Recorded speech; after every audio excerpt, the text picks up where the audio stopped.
Coming to you direct from Silencer Shop Studios, home of the Glass Case of Emotion. SilencerShop.com, the easiest way to buy silencers online, period. Stand by for education, enlightenment, enjoyment, and entertainment. He's not here to talk about your feelings. He's not here to say what you want to hear. He's here to say what needs to be said. Ladies and gentlemen, and children of all ages, please welcome your host, the pimp hand of America, Professor Paul Markle. Welcome to a brand new week of Student of the Gun Radio. Look at you out there listening to Student of the Gun. Man, congratulations on your excellent decision-making skills. This is a good way to start off the new week. Is it not, Jared? It is. It is. You're so SMRT. SMRT. I am so smart. SMRT. How many people do you think get that? I don't know. That's probably a very small group. That's a Simpsons reference, and Yep. Simpsons references are going by the by. They're going by the wayside here. I don't think many of the new millennial generation is. I don't think they're watching The Simpsons too much. They're probably just like watching Looney Tunes. And Yeah, no, I don't think they're doing that either. I say Looney Tunes is actually good. I like Looney Tunes. No, that would trigger them. Looney Tunes would trigger them. There's too much violence, and if you watch old Looney Tunes cartoons. There was so much truth and reality in those. And there was political humor, and there was Hollywood humor. They used to make references to old 1930s and 40s and 50s Hollywood actors. And I thought when you said Hollywood humor, I thought you meant yourself. No, not me. Not Hollywood, me. I get it. The regular listeners don't get that. Only the grad program. Oh, only grad program knows that story? Only the grad program has gotten the Hollywood story. Oh. Well, yeah. There you go. That's if you want that story, then there you go. Gotta be a grad program member. Oh, man. I tell you what. I'm drinking on my brand new Listen Up Hippies coffee mug from my friend Mike in Kentucky. It's pretty cool. If you guys watched the Morning Mindset on Friday, you got to see it. If you didn't watch the live Morning Mindset Friday, where were you? Exactly. That's what I thought. You have no excuse, don't you? Now, you can catch up right now if you want to. You can go to Student of the Gun's Facebook, and you can watch it today. It's still there if you'd like to do that. Now, you have to scroll down because there's other things on top of it now, but it's there. Here's what's going to happen in the future. And I don't know how soon it's going to be, but this is. I want to share this with you. Yeah, I want to share this with you guys because you are like our friends, and I like to tell people these things if they're my friends. So in the future, we're going to be, like when we do the morning mindset videos, especially those, they're going to be available on the Facebook page or wherever we do them live for 24 hours. And then they're going to be pulled down. But they will be available all the time on the website. So if you're not checking out studentofthegun.com, if you're not signed up for the notifications yet, then you need to do that. Because the only way to access these things when I pull them down is going to be by subscribing to the thing. I found this new system, so it's going to be really cool. Is it a new system? Yeah. It's the same system that we have. It's just this new thing that allows me to give people access based upon basically if they're subscribed to the newsletter or not. So it's going to be cool, and it's going to be automatic. So you probably want to do that. So what are their instructions? What are you asking them to do? No, I'm not asking them to do anything. I'm just letting them know that if they're subscribed to the newsletter, that they're going to be getting new material or exclusive go watch the videos now material. No, that's not what I was trying to say. What I was trying to say was go watch the videos now on Facebook or YouTube, wherever they are publicly, because they're not going to be there for very much longer. Oh, okay. Okay, there you go. So, congratulations. Some people don't like to be subscribed to newsletters, and that's fine. I'm just letting you know that they're going to be gone, so if you want to watch these videos, go to the Facebook page, go to the YouTube channel, and watch them now. There you go. All right. Let's, today's Monday. I know it's the beginning of the week, and because it is the beginning of the week, what we like to do, what is our want and desire, is to start off the week with a SWAT Fuel Warrior of the Week. It's a good way to start the week. And if you'd like to be you're like, what is this all about? I've never heard of this. Well, I'll tell you. If you'd like to be the Warrior of the Week, here's how you do it. You call in, with the you can't text in. Or can they text in?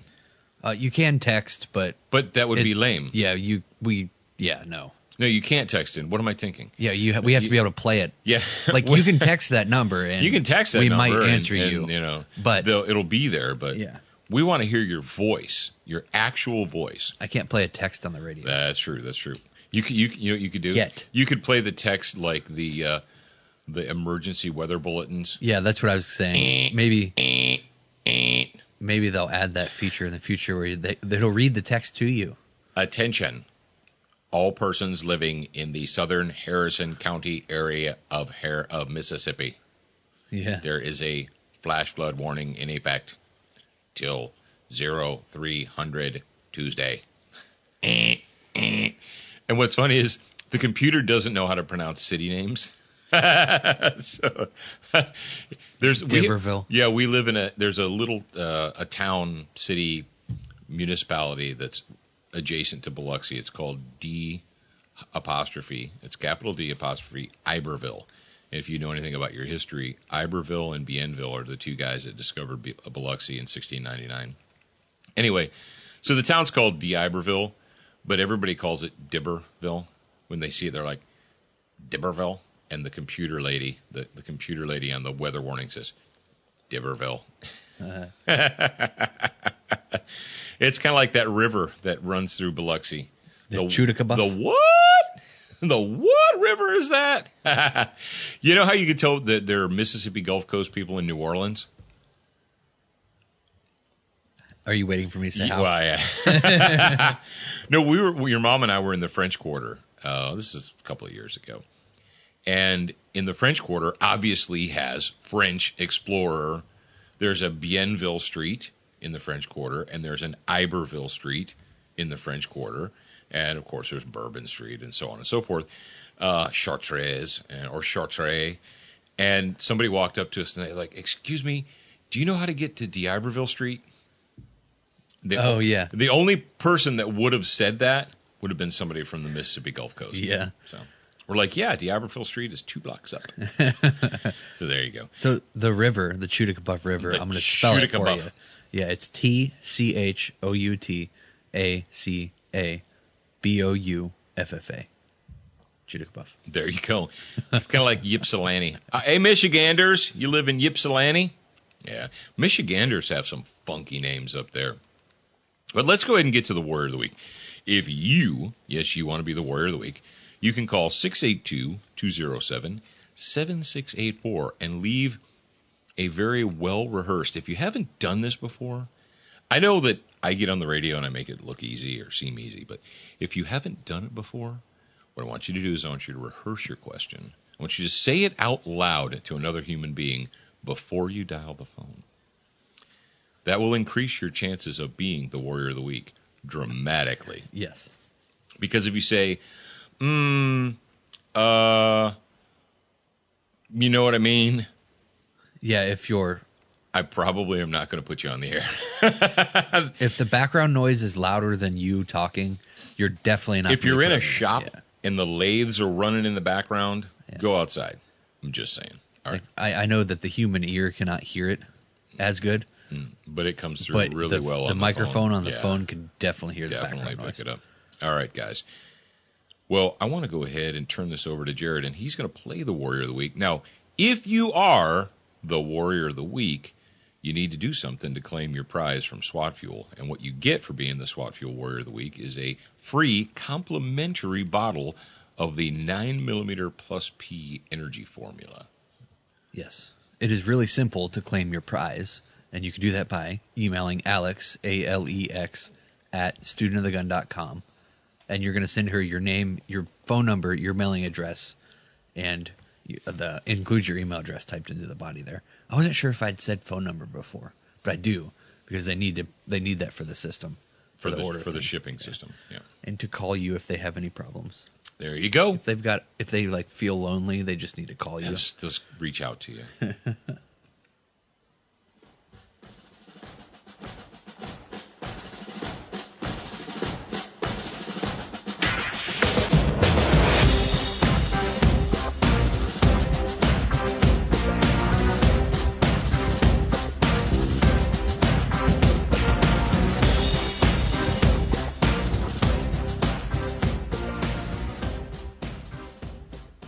Yeah, this is Scott Mize, student of the gun grad program member. I was calling in to ask you the question, what do you think about standardized education in the firearms business, like the difference between NRA classes versus the multitude of other schools and the paradigms out there?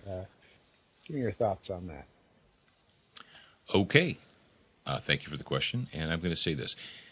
I've been in the firearms education business for a couple of decades now, and I'm very familiar with a lot of people who are also in the firearms education business. And I can tell you this, going all the way back, well, I'm pretty sure to Jeff Cooper.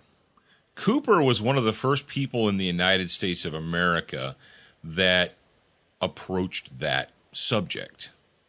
Now, in the United States of America, pre-World War II, they had competitions and matches. You had a lot of, for the entire history of the United States of America, you've had shooting matches. Guys went out with their Kentucky rifles, to match themselves against their compatriots and so forth. So shooting competitions and sport in the United States of America has always been there.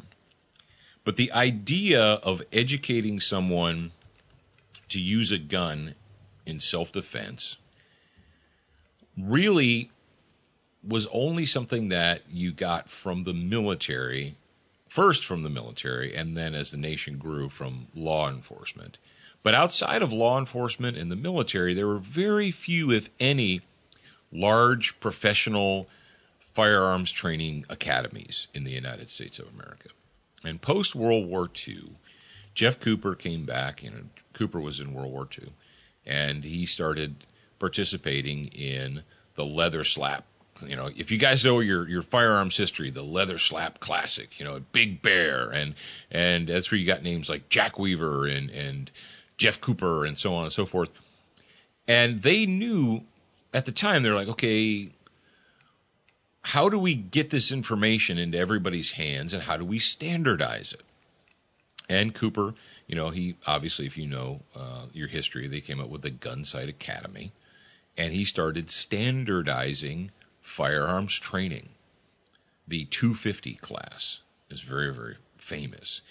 And they, instead of, because up to that time, there were shooting instructors in America, but it was a guy who had in his mind, in his brain, he's like, I can teach you how to shoot, and I'll show you.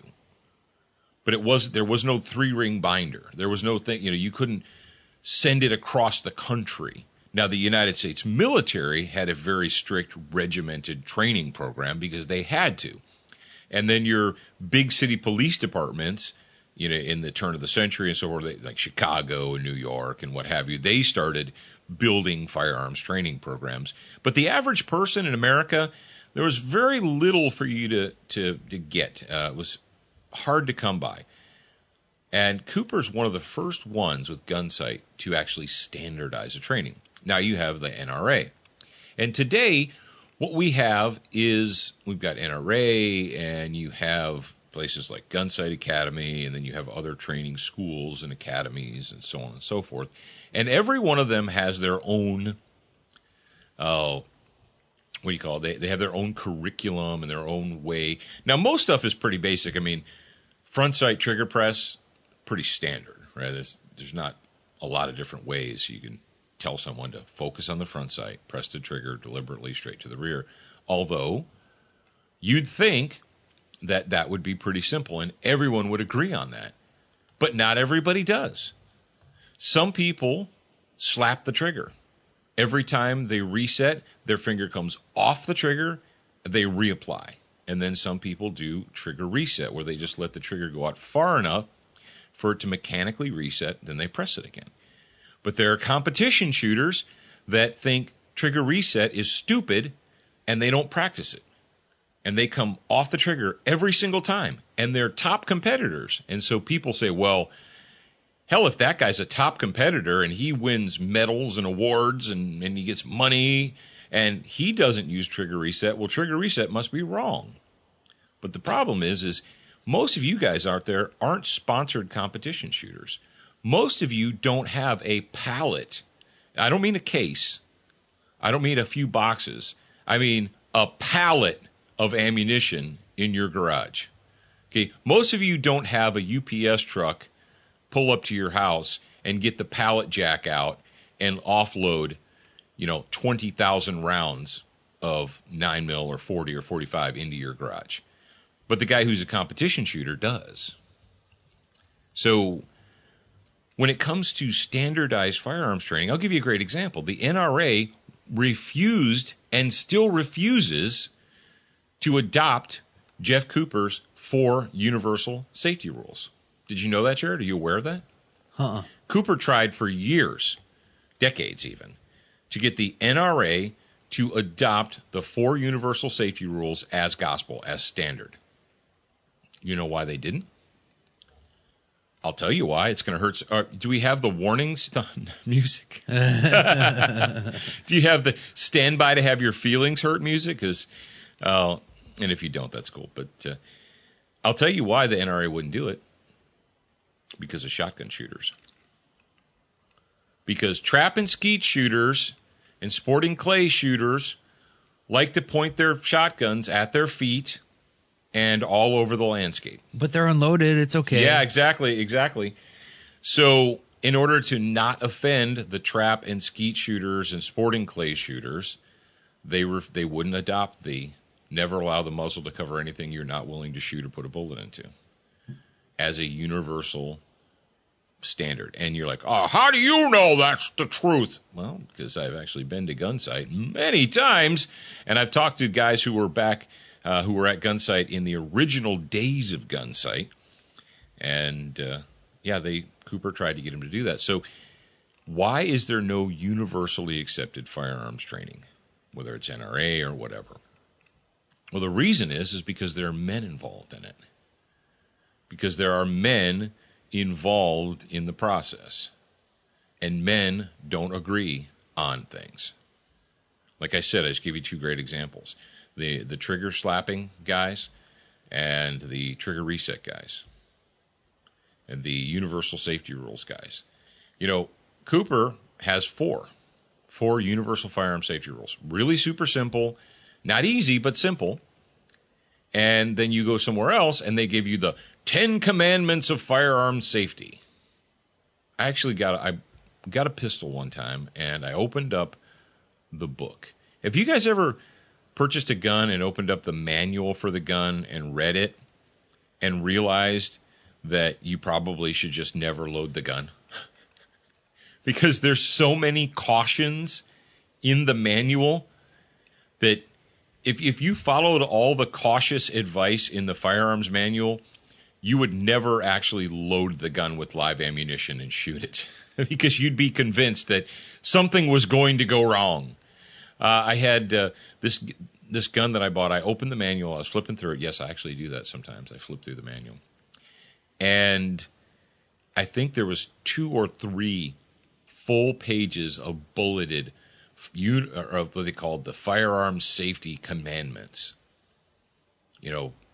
Never consume alcohol, never read a book, never watch television, never shoot a gun 30 minutes after eating a full meal. Just all kinds of stuff. And you say, well, Paul, what's the big deal? Well, the big deal is when it comes to standardization, the only way you can get standardization is to have a central authority figure, but then you run into a situation where the central authority figure I'll give you a great example, such as the United States military. The United States military, whether it's the Army or Air Force, Marine Corps, Navy, whatever, they have a standardized firearms training program. And they standardize it. And they have 3-ring binders.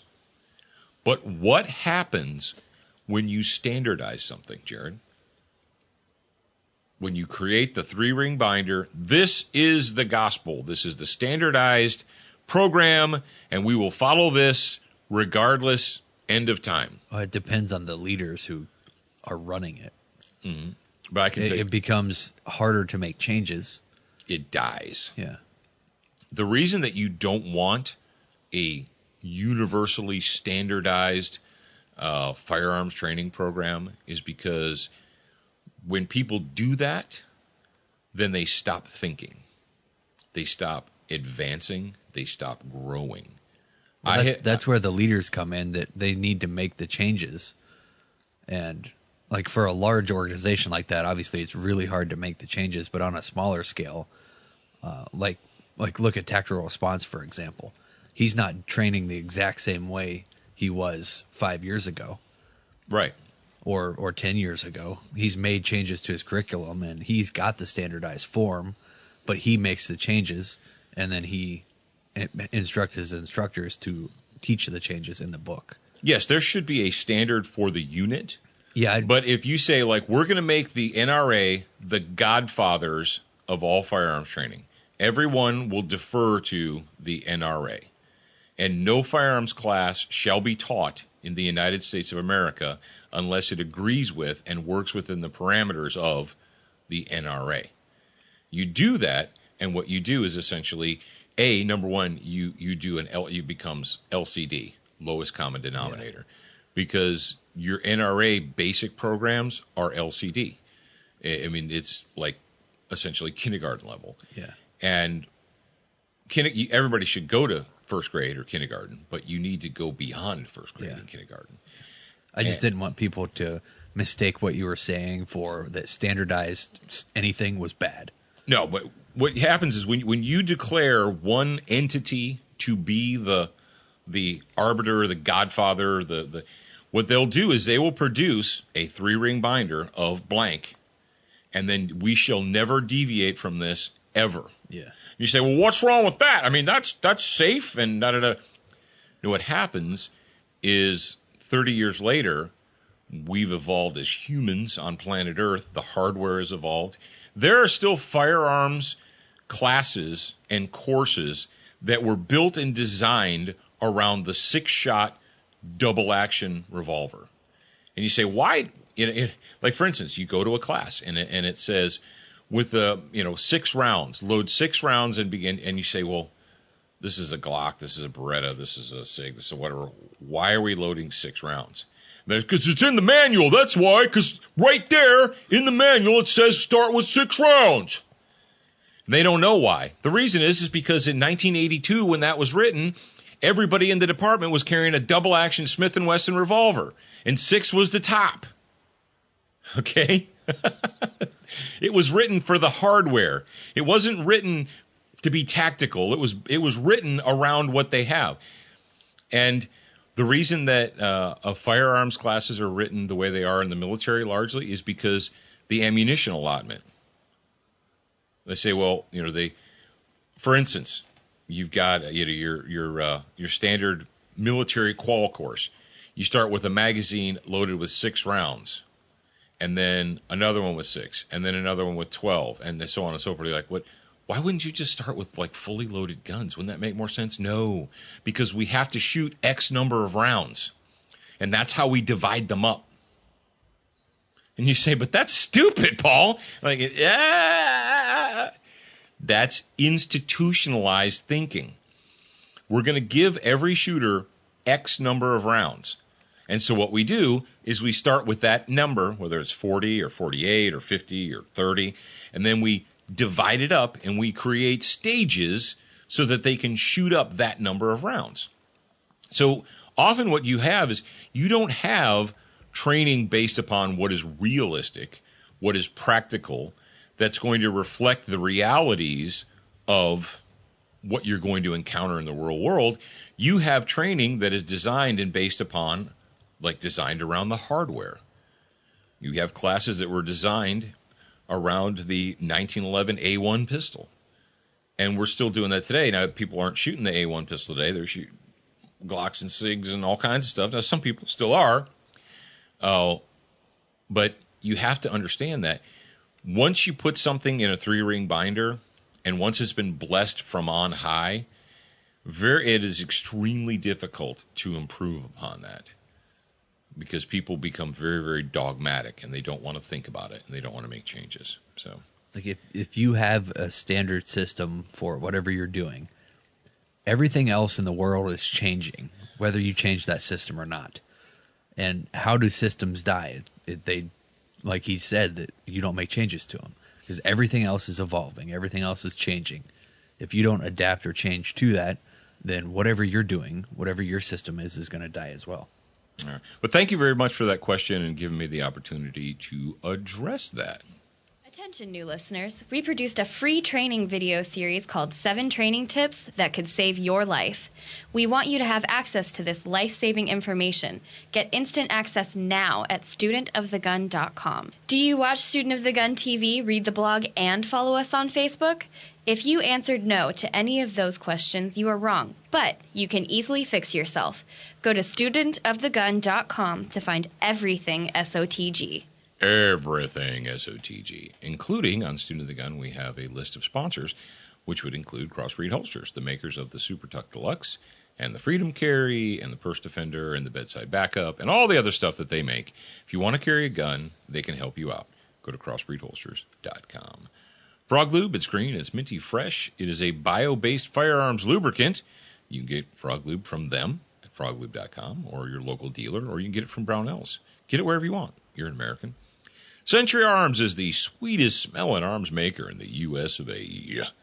And in addition to their 100% made in the USA AKs, you can also get some very high-quality, user-friendly pistols in the Canic line, the TP9, SA, SF, SFX, and the Elite. And coming very soon, hopefully. Now, I got something to tell you guys. When we shot, did you guys watch the video that we did? The evolution of the Canic pistols? If you didn't, shame on you. Go watch it. But I'm going to tell you this. There's video of Professor Paul, your very own host, shooting the TP9 SFT, T standing for threaded barrel. And when I shot that, there were 3 of those guns in existence. How do you know that? Well, because the director of sales for Century was there with me. And he told me there are 3 of these pistols currently in existence within the borders of the United States of America. And I shot one of them. The other one was in the hands of the Gestapo, or the ATF, whichever. And the other one was in a safe at Century. And then we had one. So, yes, I was the first official gun whore to shoot a TP9 SFT. We're hoping... I said, when are these going to be in? And they're like, hopefully by second quarter 2017, but don't hold me to that. But pay close attention. As soon as they're available, we will let you know. Duracoat, because life is too short to have an ugly gun. It just is. If you want to refinish a blued gun, you want to refinish a stock, you want to do pretty much anything, you can go to lauerweaponry.com and pick up Duracoat, or you can go to Brownells and pick up Duracoat. Speaking of Brownells, I built myself an AR-15 pistol with a whole bunch of pieces, parts, and components from Brownells.com, and you can do the very same thing. Now, Jared's got a note in here. It says, Gunsmiths, be on the cover of the Brownells catalog. Yes, send a cover-worthy photo to contests@brownells.com or post on social media using hashtag BB70. And Jared is going to put he's going to put the link in the show notes for you guys. And today's show is number 558. So there you go. Is it really? Yeah. I'm looking at my show notes. It says it's show number 558. So there you go. I like to teach you all the rules. I get to see them set in stone. I like it when you chain me to the bed, but then you see it's never shown. All right, that's Slave State music. That is our Slave State update theme. That's Puddle of Mud, and the song is Control. Because what do we know about slave states? Their main goal is to control you, the peasant, the serf, the comfortable slave. And they do that by taxation and by malum prohibitum laws. You guys know what a malum prohibitum law is, right? That means you're not allowed to have it because another human being told you you're not allowed to have it, which puts you in the subservient or peasant class. When a member of the ruling class, or when a bunch of people in the ruling class, they get together in a room and they decide, they're like, what do you think about the slaves being allowed to own this or that? And you're like, I think they shouldn't. Okay, well, we'll pass a law and we'll make sure that the slaves aren't allowed to have those objects. They can't hold them. Malum prohibitum is not in the Bible. It doesn't go back to Judeo-Christian foundations. It's not a moral wrong, like, theft and murder and rape and, lying. Those are all moral wrongs. A malum prohibitum law is not a moral wrong. It's just, you're just not allowed to have it because someone who thinks that they're a lot smarter than you decided that you're not allowed. The story I've got for you here comes from ammoland.com. And the date is March 13th, 2017. A story by David Codria. And you know what, Jared? Do you remember when I guest hosted Tom's Gun Talk show? Yeah. David Codria was one of the people that I had on the show. Oh, okay. And I talked to. Yes. And the title of the story is New York Attorney General claims no right to own taser or stun gun, even in the home. Here we go. As Dateline, United States of America. Story by ammoland.com. New York Attorney General files response in taser case, and no, it's not a joke. The attorney, Stephen Stambole, notes in response to the state's position on the matter of Avitabile versus Cuomo, I guess before I argue these motions on March 24, 2017, I have to figure out if the Supreme Court's Heller opinion is binding in New York, binding law in New York. The attorney says he's going to check. He's going to go and check and find out if the United States Supreme Court's ruling is a binding ruling within the state of New York. That's an interesting one there. Yeah, you go ahead and check and get back to me on that. The memorandum by Attorney General Eric T. Schneiderman seeks the United States District Court for Northern District of New York. The memorandum by Attorney General Eric T. Schneiderman seeks the United States District Court for Northern District of New York's denial of an injunction to lift a state ban, citing 6 points for the court to consider. All right, what is this all about? The New York City Attorney General is fighting, or is it New York State? Is this douche the city Attorney General or the state Attorney General? I'm not familiar with my New York slave douches, as I should be, I guess. Jared, find out if Schneiderman is for NYC or NY State. But I'll continue here. What they're trying to do is they're trying to get the district court to affirm their ban, the New York ban on tasers and stun guns. All right? They're very, very afraid that the peasants in New York will somehow get their hands on stun guns legally, and they just can't have that crap. So here are the 6 points that Schneiderman wants to make for the court before they consider, including the plaintiff does not have a Second Amendment right to possess a taser or a stun gun, even within his own home. There is a legitimate question as to whether tasers or stun gun are even, quote, bearable arms. There is also a legitimate question as to whether tasers or stun guns are in common use. Okay. Now, here's the thing here. This is what you're up against when you live in a slave state and when you allow your slave masters to gather in rooms to decide what you should and should not be allowed to have. They start coming up with things like, what is a bearable arm? Now, in 1775, if someone would have handed you a short sword or a halberd or a pike, they probably would have said, is this a bearable arm? And they said, yeah. You guys know that they actually used swords in the Revolutionary War, right? Actual swords made of steel, sharpened up. And they used them all the way through the Civil War, too. A lot of people died at the end of a sword. How about a bayonet? Jared, if you stick a sharpened metal spike on the end of a musket Is a bayonet a bearable arm? Yes. Well, yeah, not if you're an attorney in New York, it's not. And then we come up with this other thing, this use of, quote, in common use. And that should scare the ever-loving crap out of you.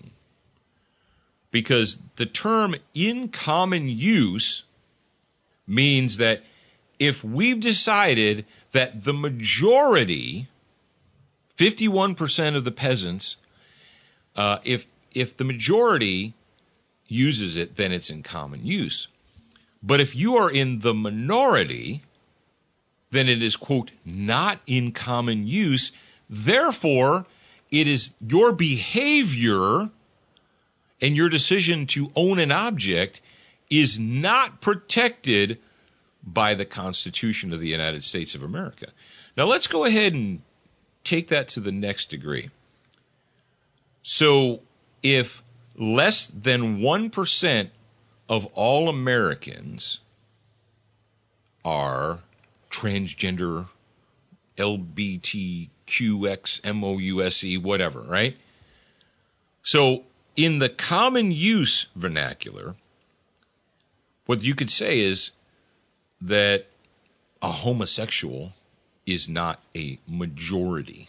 So homosexuals do not have protections under the Constitution. Oh, come on. Now, hang on.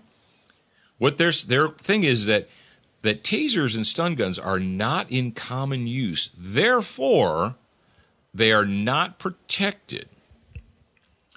We just had a United States Supreme District Court decide in the case of Maryland's assault weapons ban, that not only were they what do they call them, instruments of war or what have you, implements of war, but they were also not in common use, therefore not protected.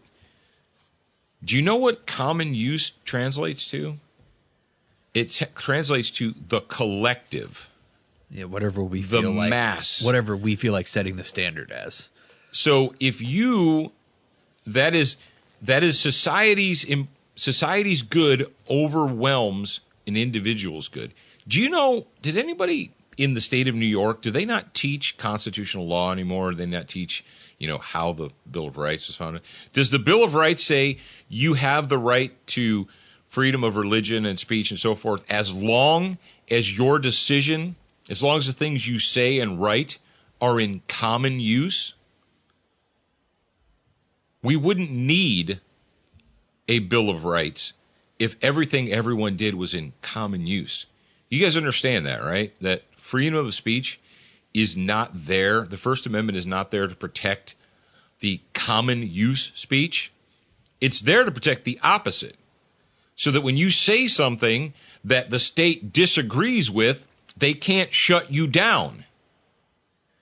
Because if you said what the state already has affirmed, there would be no need for a First Amendment.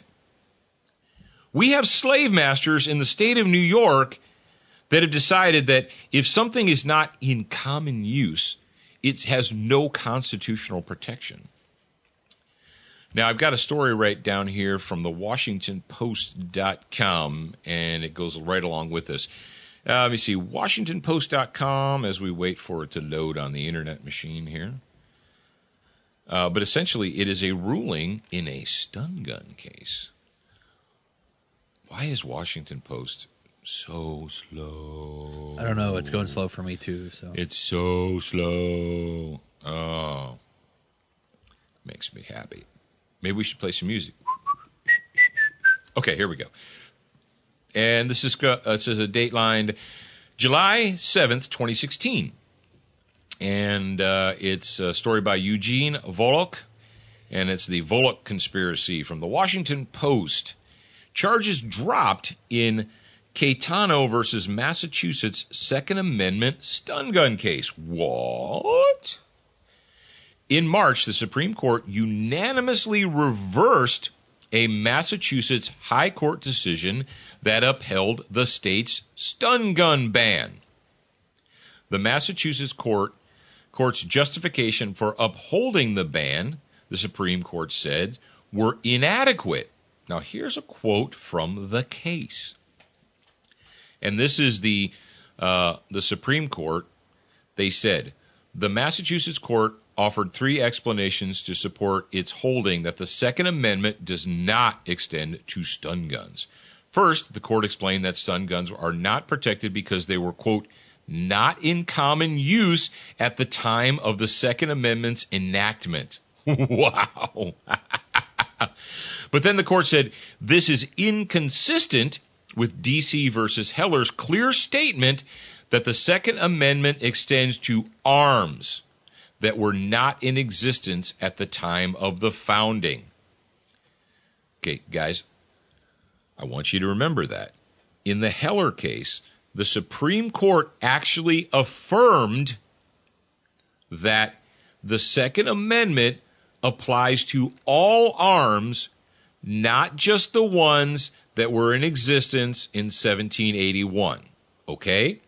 So when people tell you that it's okay to ban Glocks, and it's okay to ban AR-15s, and it's okay to ban AKs, because none of those were in existence in 1781, you can say to them, dumbass, the Supreme Court in the D.C. versus Heller case affirmed that arms means all arms, not just those that were in existence in 1781.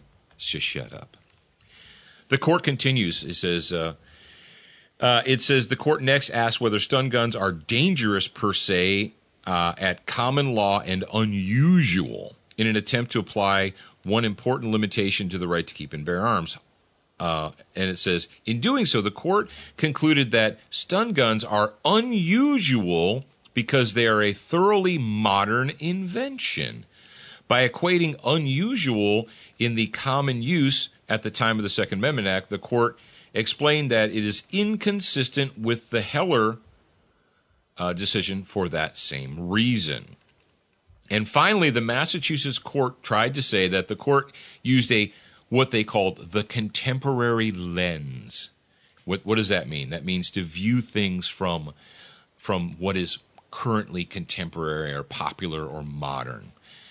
The court used the contemporary lens and found nothing in the record to suggest that stun guns are readily adaptable to military use, but Heller rejected the proposition that only the weapons useful in warfare are protected.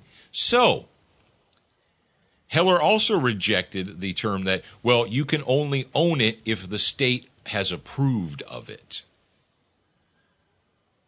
So isn't that interesting? Jared, do you think that the Attorney General in New York is familiar with this decision, with this Supreme Court decision from Massachusetts? Probably not. It's just going to well, we don't know. Well, you know why? Yes, he does. He is familiar. And you know how I know that? Because he was going to check to see if the Heller decision applied in New York. Oh, yeah. If New York had to abide by that. It's like, we're not sure if New York has to listen to that. Oh, kids. So here's what we know. What do we know at the end of the day? We know that your slave masters a taser and a stun gun are less than lethal. You guys understand that, right? Way less than lethal than knives and guns and baseball bats and batons and sticks and all that. Way less, way below that. Doesn't matter. Your slave masters can't allow the slaves to have the freedom to use any kind of defensive tool. Because what do we know? The only thing a slave is allowed to do is to ask his master for protection. A slave is never allowed to defend themselves. They always have to get permission first. It's all about control. It has nothing to do with tasers. It has nothing to do with stun guns. It doesn't have to do with pepper spray or AR-15s. It doesn't have anything to do with any of that. It's all about whether or not the state is allowed to tell you what you can and cannot do, whether they have the control over you or whether they don't. All right, that's it for a Monday. I hope you enjoyed today. If you didn't, well, P.O. Box 405, Boulder, Colorado. Get your money back. Now, tomorrow, on episode 559, some dastardly Canadian cops are fielding and wielding assault gloves. Oh, excuse me. I got to drink some coffee there. Yes, you may not have known this, but There are Canadian cops out in the field, and they're wearing assault gloves. And we're going to tell you all about it because you need to know and you need to understand. That's going to be tomorrow on Student of the Gun Radio. Remember, you're a beginner once, a student for life.